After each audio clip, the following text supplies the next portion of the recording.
What happens when America's most beloved talk show queen meets late-night television's most controversial host? You won't believe what unfolds when Oprah Winfrey sits down with Jimmy Kimmel, only to find herself in the middle of a verbal battlefield that will leave you questioning everything you thought you knew about these media titans. Last night's episode delivered the most explosive confrontation in late-night history, and by the end, one of them would storm out in a blaze of fury that has the entire entertainment industry buzzing. Before we get into this incredible story, make sure you hit that subscribe button and drop a comment below, because you're not going to believe what unfolds when two of television's biggest personalities clash in ways nobody saw coming. The stage was set for what appeared to be a routine promotional appearance. Oprah had arrived at the Jimmy Kimmel Live studio to discuss her latest philanthropic ventures and upcoming book club selection. The audience was electric with anticipation, phones ready to capture what they expected would be another heartwarming interview filled with Oprah's signature wisdom and Kimmel's playful banter. But from the moment the cameras started rolling, something felt different. There was an undercurrent of tension that even the most casual viewer could sense. Kimmel opened with his usual monologue, but his jokes seemed sharper than usual, more pointed. He made several references to media empires built on false promises and celebrities who profit from people's desperation. The audience laughed nervously, unsure if these were generic jabs or something more specific. When Oprah finally took her seat on the guest couch, her usually radiant smile appeared forced, and her body language was noticeably guarded. "Welcome back to the show, Oprah," Kimmel began, his tone carrying an edge that immediately put viewers on alert. "It's been a while since you've graced us with your presence. I have to say, you look like someone who's been dealing with a lot of pressure lately." Oprah's eyes flashed, but she maintained her composure. "Thank you for having me, Jimmy. I'm always happy to be here, though I'm not sure what you mean by pressure. I feel blessed to be in a position where I can continue to make a positive impact." "Oh, positive impact," Kimmel repeated, leaning back in his chair with a smirk. "That's interesting phrasing. I've been reading some fascinating articles lately about the wellness industry and how certain influential figures have been promoting products and ideas that, shall we say, don't exactly hold up under scientific scrutiny." The audience shifted uncomfortably in their seats. This wasn't the usual celebrity softball interview they'd come to expect. Oprah's publicist, visible in the wings, looked visibly concerned as she whispered urgently into her phone. "I think you'll need to be more specific, Jimmy," Oprah replied, her voice steady, but with an underlying steel that regular viewers of her show would recognize as a warning sign. "I've always been committed to sharing information that can help people improve their lives." Kimmel pulled out a stack of papers from his desk, making a show of shuffling through them. "Well, let's see. There was that time you promoted a certain diet supplement that the FDA later flagged for containing undisclosed ingredients. Then there was the spiritual guru who turned out to have some very questionable business practices. And don't even get me started on some of the medical advice that's been shared on your platform that had actual doctors raising red flags." The studio fell silent except for the hum of cameras. Oprah's jaw tightened, and for the first time in decades of television appearances, she looked genuinely rattled. "Jimmy, I'm not sure what game you're playing here, but I've always done my due diligence when it comes to the content I share with my audience." "Due diligence?" Kimmel's voice rose slightly, sensing he'd struck a nerve. "Is that what you call it when you give a platform to people who prey on vulnerable individuals? When you use your influence to push products that promise miracles but deliver nothing but empty wallets and false hope?" The tension in the room was palpable now. Audience members were looking at each other with confused expressions, some pulling out their phones to start recording. This was clearly spiraling beyond a typical interview into something much more confrontational. Oprah leaned forward, her famous composure beginning to crack. "You know what, Jimmy? I think there's something else going on here. This feels less like an interview and more like an ambush.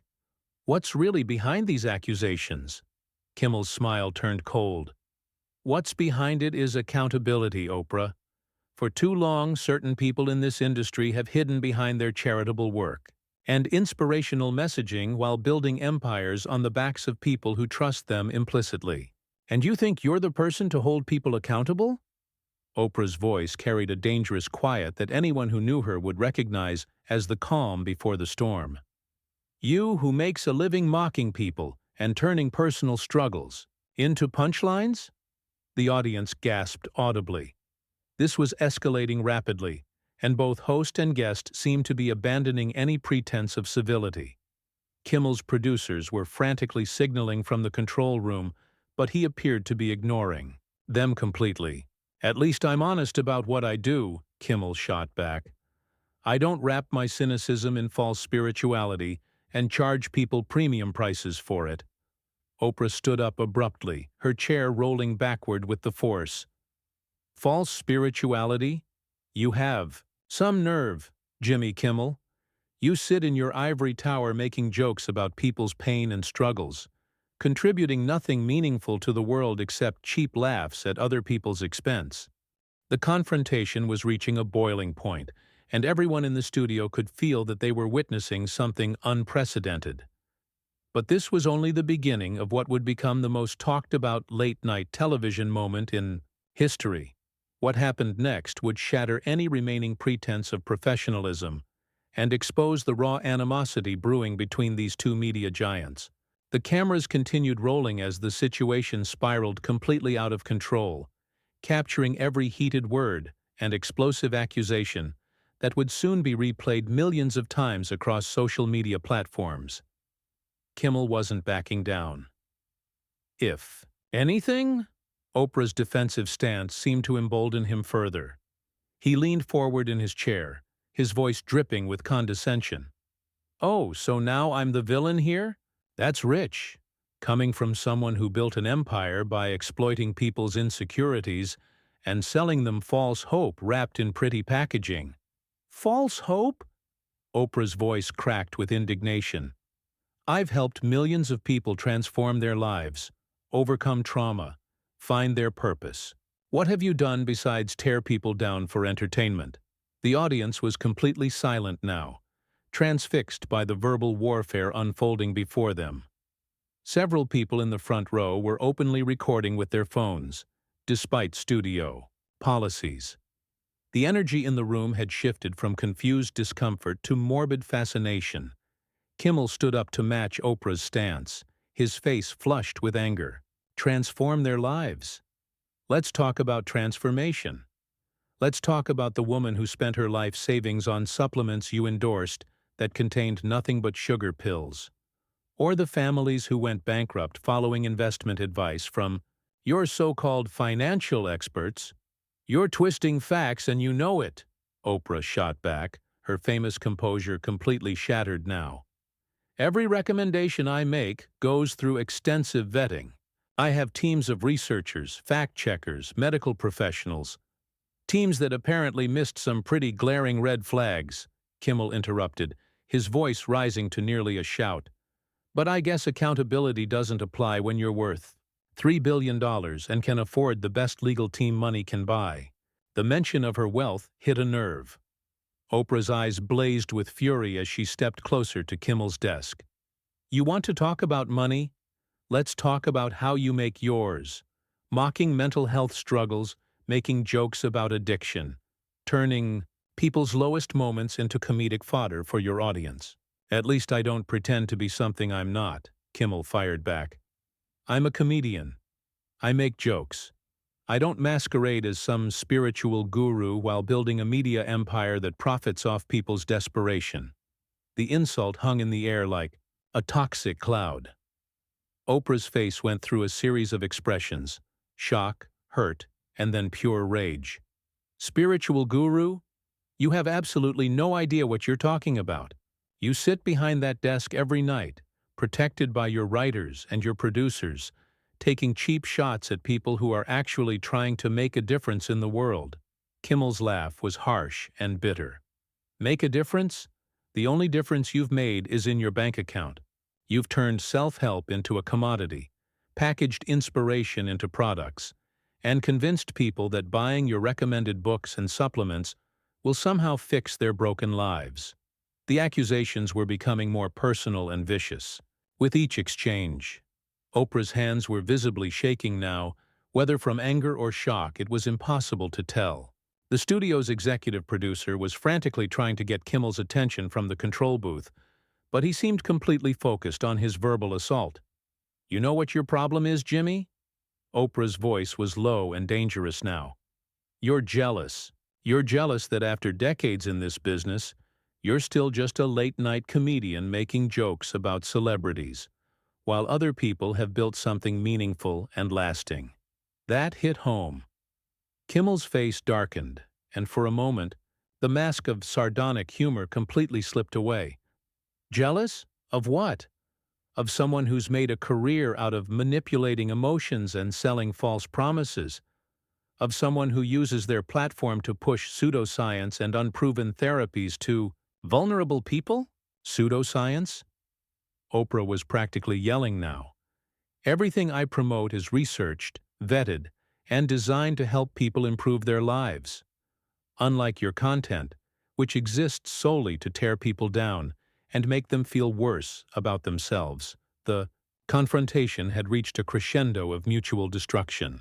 Both participants seemed to have forgotten they were on live television, their professional facades completely abandoned in favor of raw, unfiltered hostility. The audience sat in stunned silence, witnessing what felt like a very public psychological breakdown between two of television's most powerful figures. Kimmel grabbed another stack of papers from his desk, waving them in the air like evidence in a courtroom. "Help people? These are complaints filed with the Better Business Bureau about products you've endorsed. Lawsuits from people who followed advice from your show and ended up worse off than when they started. Those are isolated incidents blown out of proportion by people looking for someone to blame for their own failures," Oprah retorted, but her voice lacked its usual conviction. "Isolated incidents?" Kimmel's voice reached a fever pitch. "There are hundreds of them. People who trusted you, who believed in your message, who spent money they didn't have on products that didn't work because Oprah Winfrey said they would change their lives." The attack was relentless, and for the first time in her career, Oprah Winfrey looked genuinely defeated. But instead of backing down, something shifted in her expression. The hurt and shock transformed into something harder, more dangerous. The Queen of Media was about to show why she'd stayed at the top for so long, and Jimmy Kimmel was about to discover that he'd pushed the wrong person too far. What unfolded next would be seared into the memory of everyone present in that studio. Oprah's transformation was terrifying to witness. The vulnerable, defensive woman disappeared, replaced by someone who had clawed her way from poverty to become one of the most powerful people in media. The gloves were about to come off completely. "You know what, Jimmy?" Oprah's voice was now ice-cold, calculated, deadly calm. "Since we're talking about people who exploit others for profit, let's discuss your track record. Let's talk about the contestants on your show who've been humiliated for your audience's entertainment. The people whose personal struggles you've turned into comedy bits for ratings." Kimmel's confidence wavered slightly. He hadn't expected this counterattack. "That's completely different. Comedy has always what? Given you permission to be cruel?" Oprah cut him off, her voice rising with righteous fury. "Let's talk about the young actress who killed herself after you spent weeks making jokes about her mental breakdown. Let's talk about the recovering addict whose relapse you turned into a punchline." The color drained from Kimmel's face. The audience gasped audibly. These were specific, devastating accusations that cut straight to the heart of his career and reputation. The studio fell into a deadly silence as everyone realized this had moved far beyond professional disagreement into personal warfare. "That's not. Those situations were—" Kimmel stammered. But Oprah was relentless now, her years of interview experience giving her the upper hand in reading people and knowing exactly where to strike. Those situations were what? Funny? Entertainment? Oprah stepped closer to his desk, her presence suddenly commanding and intimidating. You want to talk about accountability? Let's talk about your accountability for contributing to the culture that destroys people for entertainment. Kimmel tried to regain his footing, his voice defensive and shrill. You're deflecting. This isn't about me. This is about your irresponsible endorsements and the people who've been hurt by them. No, Jimmy, this is about you feeling threatened by someone who's actually built something meaningful while you've spent your career tearing others down. Oprah's words were surgical in their precision. You attack me because you know that in 20 years, people will remember my contributions to literacy, education, and philanthropy. What will they remember about you? Your jokes about people's pain? The audience was completely transfixed. Several people were openly recording now, knowing they were witnessing television history. The studio's security team had positioned themselves, strategically, clearly concerned about how much further this could escalate. Kimmel's face was red with rage and embarrassment. Don't you dare lecture me about meaningful contributions. I've raised millions for charity. I've used my platform to address serious issues. Charity? Oprah laughed, but there was no humor in it. You mean the charity events where you make jokes about the causes you're supposedly supporting? Where you use other people's tragedies as material for your monologue? That's enough. Kimmel slammed his hand on his desk, the sound echoing through the silent studio. You don't get to come on my show and attack my character after I've exposed your fraudulent practices. Fraudulent? The word seemed to ignite something primal in Oprah. Her voice rose to a level that made everyone in the studio flinch. You want to talk about fraud? Let's talk about how you present yourself as some champion of truth while you've built your career on lies, manipulation, and cheap shots at people who can't defend themselves. The confrontation had reached a nuclear level. Both participants were beyond any semblance of professional conduct, hurling accusations that would have legal ramifications for weeks to come. The cameras captured every word, every expression, knowing this footage would be dissected frame by frame across social media. Kimmel stood up abruptly, pointing an accusatory finger at Oprah. You're a hypocrite and a fraud. You've made billions selling hope to desperate people while surrounding yourself with luxury and privilege. And you're a bully and a coward. Oprah shot back, her voice echoing through the studio. You hide behind comedy to avoid taking responsibility for the damage you cause. At least I try to lift people up instead of tearing them down for entertainment.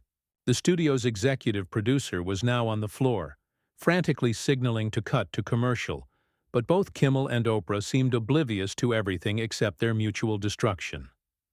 The audience sat in shocked silence, phones raised, capturing what was clearly the end of both their professional relationship and possibly their careers. You know what your real problem is? Oprah's voice dropped to a menacing whisper that somehow carried more threat than her shouting. You're a small, bitter man who resents anyone who's achieved more than you have. You can't stand that a black woman from poverty became more successful, more influential, and more respected than you'll ever be. The racial dimension she'd just introduced sent shockwaves through the studio. This was now about more than professional rivalry. This was about power, privilege, and the entertainment industry's most sensitive dynamics. Kimmel's response was immediate and devastating. Don't you dare play the race card to deflect from your exploitation of vulnerable people. Your race and gender don't excuse the damage you've caused. Exploitation? Oprah was practically vibrating with rage now.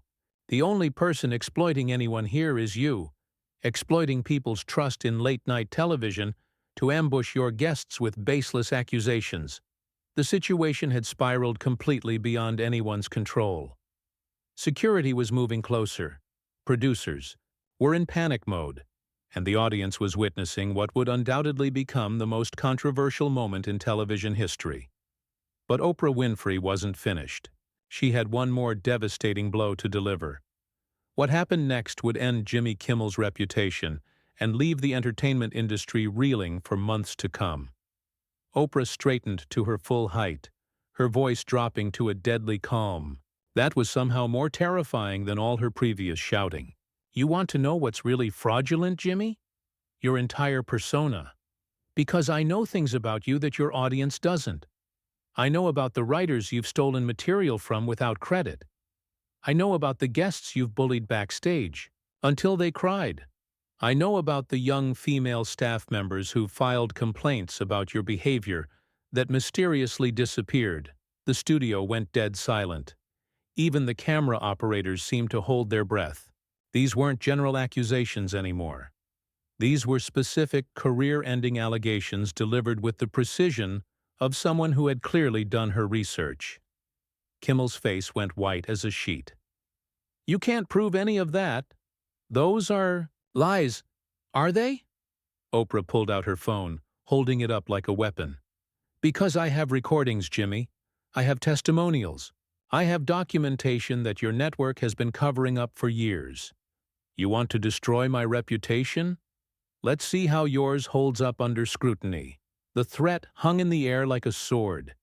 Everyone in the studio understood they were witnessing mutually assured destruction, except Oprah held all the weapons. Kimmel tried desperately to regain control. "This is insane. You're making up stories to what? Defend myself against your ambush?" Oprah's laugh was cold and merciless. "I've been in this business for 40 years, Jimmy. I know where all the bodies are buried, including yours. The difference is, I've actually helped people while you've spent your career hurting them." The audience was completely transfixed by the systematic destruction of their host.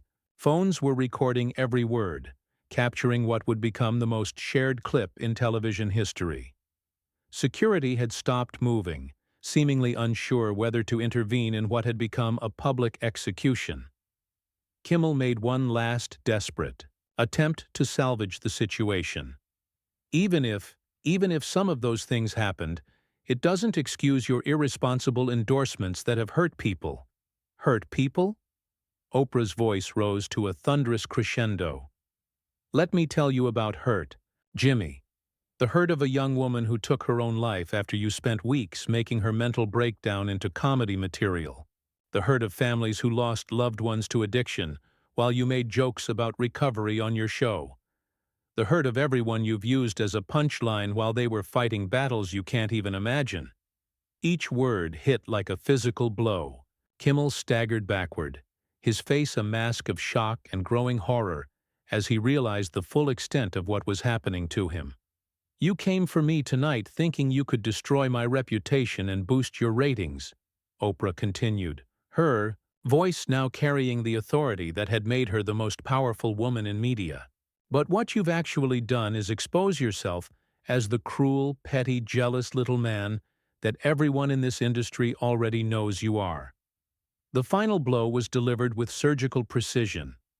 Oprah leaned forward, her voice dropping to a whisper that somehow carried to every corner of the studio. "Your show is dying, Jimmy. Your ratings are tanking. Your relevance is fading. And after tonight, after people see who you really are beneath that fake smile and those scripted jokes, even your network won't be able to save you." The prophecy hung in the air like a death sentence. Kimmel opened his mouth to respond, but no words came out. He looked like a man who had just realized he'd brought a knife to a nuclear war. Oprah straightened her jacket with deliberate composure, every movement calculated to show her complete control over the situation. "I came here tonight to promote literacy and education. Instead, I've had to defend myself against baseless attacks from someone who's never contributed anything positive to this world." She turned to face the cameras directly, addressing the audience with the commanding presence that had made her a global icon. "To everyone watching at home, remember this moment. Remember what happens when someone tries to tear down others to build themselves up. Remember the difference between someone who lifts people up and someone who profits from tearing them down." The studio was completely silent except for the hum of cameras capturing history. Oprah gathered her purse, her movements deliberate and dignified despite the chaos she was leaving behind. "Jimmy," she said, not bothering to look at him, "good luck explaining this to your wife, your children, and your remaining fans. You're going to need it." With that, Oprah Winfrey walked toward the exit with the regal bearing of someone who had just won a war. The audience erupted in confused applause, unsure of what they had witnessed, but certain they had seen something unprecedented. Kimmel remained frozen behind his desk, watching his career implode in real time. His producers were frantically signaling to cut to commercial, but the damage was already done. Within minutes, clips of the confrontation would be spreading across every social media platform on Earth.